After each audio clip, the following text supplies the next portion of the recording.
This summer, meet the magical mermaid at VGP Marine Kingdom from April 12th till May 31st, 2024. தொடர்ந்து நம்முடைய திமுக தரப்பிலிருந்து பேராசிரியர் Constantine Ravindran இணைந்திருக்கிறார். பாஜகவுடைய தேர்தல் அறிக்கையில் புதிய விஷயங்கள் அல்லது கவர்ச்சிகர அறிவிப்புகளை தாண்டி ரொம்ப பிராக்டிக்கலானதாக கொடுத்துருக்கதாக பார்க்குறாங்க. இதை நீங்கள் எப்படி பார்க்குறீங்க பாஜகவின் தேர்தல் அறிக்கையை?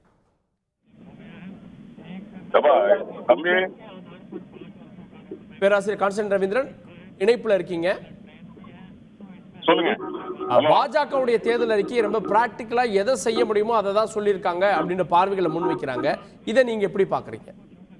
நான் அந்த திட்டத்தை பார்த்த வரைக்கும் நிறைய யோஜனா இருக்கிறது, நிறைய போஜனா இருக்கிறது. ஆனால் இந்தியாவில் காலியான கஜனா இருக்கிறது என்பதை பிரதமர் நரேந்திர மோடிக்கு நான் நினைவுபடுத்த விரும்புகிறேன். இந்த நாட்டை அவர் கையில் ஒப்படைக்கிற போது நாங்கள் 55 லட்சம் கோடி கடன், இன்றைக்கு 215 லட்சம் கோடி கடன். எங்கே இருந்து இந்த யோஜனா போஜனாவெல்லாம் அவர்கள் நிறைவேற்றுவார்கள்? எங்கே இருந்து பணம் வருகிறது? எந்த முறையில் அவர்கள் இந்த திட்டத்தை நிறைவேற்ற முடியும்? நாட்டு மக்களுக்கு ஏற்கனவே அவர்கள் காதில் பூச்சுத்தியது பத்தாது என்று புதிதாக மதுரை மல்லிகையை சேர்த்து சுத்துவதை போல சுத்தி இருக்கிறார்கள். மதுரை மல்லி என்றால் தமிழனுக்கு ஒரு தன்னை அறியாத ஒரு பாசம் வரும். அதை போல தமிழ் மொழியை காட்டி தமிழர்களிடம் வாக்குகளை வாங்கிவிடலாமா என்று பார்க்கிறார்கள். நிச்சயமாக சொல்லுகிறேன், நாட்டு மக்கள் ஏமாற மாட்டார்கள்.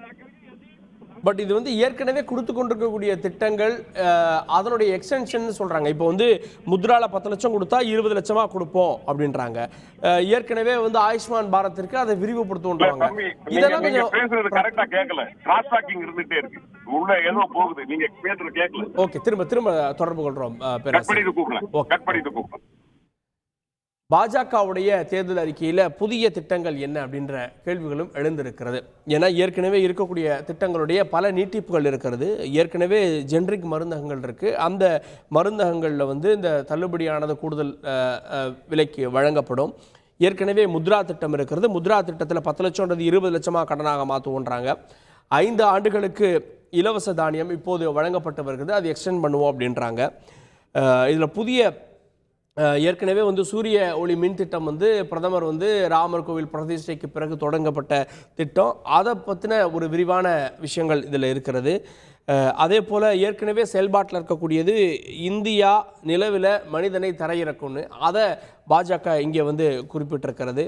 அதே போல் சாலை ஓர வியாபாரிகளுக்கு ஏற்கனவே கடன் வழங்கப்பட்டு வருகிறது. அதை அதனுடைய இலக்கை மாற்றி அமைக்கிறதும் கிராமப்புறங்களுக்கு கொண்டு போகிறதுக்கு நடவடிக்கை அப்படின்றது, இதெல்லாம் பாஜகவுடைய திட்டங்களுடைய நீட்டிப்பாக பார்க்கப்படுகிறது.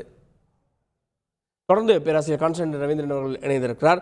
பேராசிரியர், இதில் ஏற்கனவே இருக்கக்கூடிய திட்டங்களை நீட்டிச்சிருக்காங்கன்றப்போ இந்த திட்டங்களால் பயன் பெற்றவங்க இது வேணும், இது தொடரணும் அப்படின்னா பாஜக தானே வாக்களிப்பாங்க.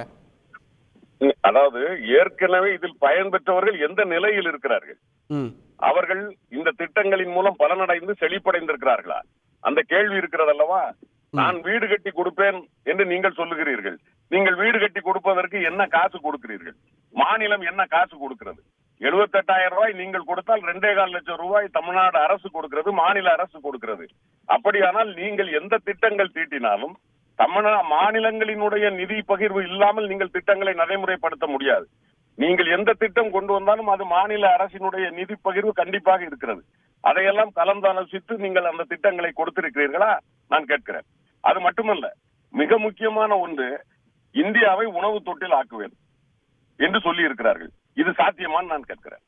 உலகத்திற்கு உணவு கொடுக்கக்கூடிய வகையில் இந்தியாவை கொண்டு வரக்கூடிய வகையில் இன்னைக்கு வாழக்கூடிய 120 கோடி மக்கள், 140 கோடி மக்கள் சற்றேற குறைய, இவர்களிலே 20 கோடி மக்களுக்கு வயிற்றுக்கு வயிறார உணவில்லை.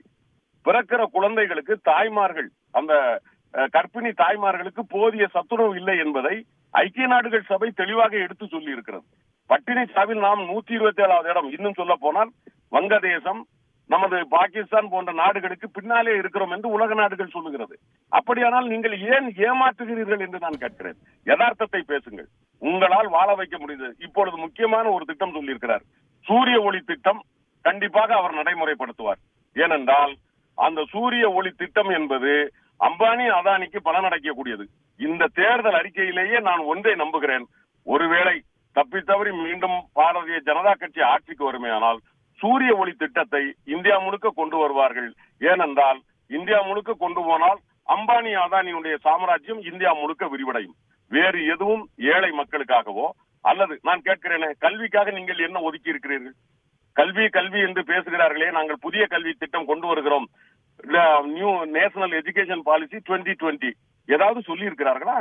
இங்கே நாங்கள் இந்த புதிய கல்விக் கொள்கையை நிறைவேற்றுவதற்கு நாங்கள் ஏற்கனவே நமது ஜிடிபியில் 6% ஒதுக்க வேண்டும் என்று சொன்னார்கள். நாங்கள் இப்பொழுது ஒதுக்கி கொண்டிருக்கிற 1.8%-லிருந்து 4% உயர்த்துவோம் சொல்லி இருக்கிறார்களா? ஏழை எளிய மக்களுக்கு நாங்கள் தண்ணீர் கொடுப்பதற்கு, உணவு கொடுப்பதற்கு ஒதுக்கி இருக்கிறோம் என்று சொல்லி இருக்கிறார்களா? எதுவும் இல்லை. இது எல்லாமே பிராக்டிக்கலாக பார்த்தால் 0. ஆனால் எப்படி நமது தீபாவளியிலே சின்ன பிள்ளைகளை மத்தாப்பு காட்டி அழகுபடுத்த முடியுமோ அல்லது பார்த்தவுடன் ஒரு மகிழ்ச்சி வருமோ, அதை போல இது ஒரு மத்தாப்பு பத்திரிகை, மத்தாப்பு தேர்தல் அறிக்கையை தவிர இந்த தேர்தல் அறிக்கை நடைமுறையில் ஏழை எளிய மக்களுக்கோ அல்லது தமிழர்கள் தமிழ் மொழிக்கோ எந்த விதத்திலும் இது பங்களிக்க போவதில்லை. பிரதமர் நரேந்திர மோடி அவர்களுடைய தோழர் அமித்ஷா வார்த்தைகளில் சொல்வதாக இருந்தால் 2024 19 விட பெரிய ஜும்லாவாக இந்த தேர்தல் அறிக்கையை பார்க்க முடிகிறது. நன்றி பேராசிரியர், இணைந்து உங்களுடைய பார்வைகளை பதிவு செய்ததற்கு. இது This summer, meet the magical mermaid at VGP Marine Kingdom from April 12th till May 31st, 2024.